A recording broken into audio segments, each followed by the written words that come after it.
Guys, welcome back to my new vlog again. दसैँको लागि यहाँ खसी च्याङ्रा हेरिदिउँ है। खसी च्याङ्रा है। यहाँ 1900 रुपियाँ आएको।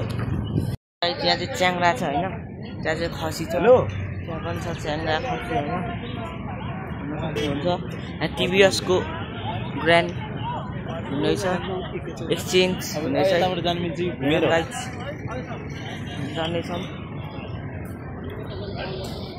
हामी चाहिँ अहिले घर जाँदैछौँ। खसी चाहिँ त्यहाँ किनिसक्यौँ। अब यो हाइवे होइन, यो 50 जाँदैछौँ है। खसी चाहिँ घर पुगेपछि देखाउँछ है हजुरहरूलाई।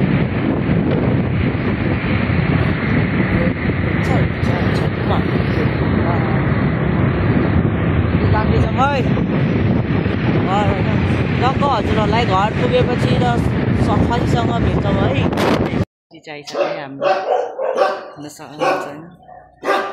खसी आइसक्यो होइन। जिन्दाबाद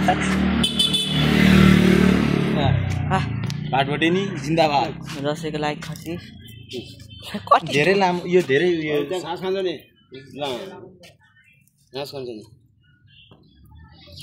खसी। अर्को आजको भ्लग चाहिँ राम्रो लाग्यो होला हजुरहरूलाई, र मेरो च्यानल लाइक शेयर सब्सक्राइब गरिदिनु फेरि हट सक्नु।